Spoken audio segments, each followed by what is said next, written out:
وقتی صدا تو میشنوم دل پار میزنه، مثل یه پرنده رو به آسمونه.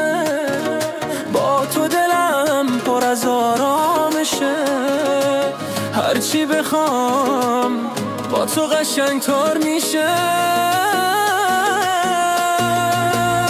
با تو پر میگیرم تا ته دنیا میرم، بی تو تنها میشم، با تو عاشق میمونم. با تو پر میگیرم مثل رویای شیرین، بی تو نمیتونم، توی تنها تسکینم.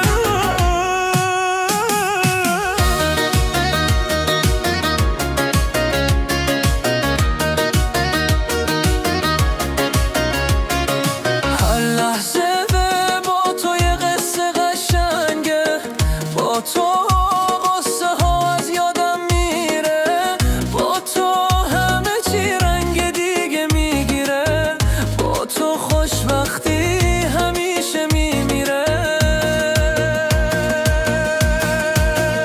با تو پر میگیرم تا ته دنیا میرم، بی تو تنها میشم، با تو عاشق میمونم. با تو پر میگیرم مثل رویای شیرین، بی تو نمیتونم، توی تنها تسکینم.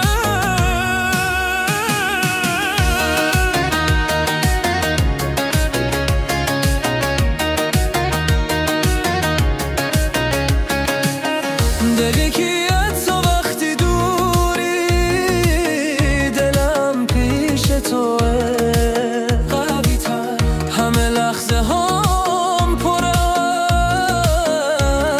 از عطر توه.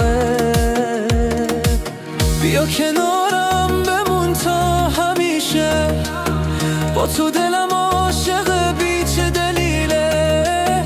با تو میخوام زندگی رو بسازم، با تو همه چی قشنگ‌تر میتازه. با تو پر میگیرم تا ته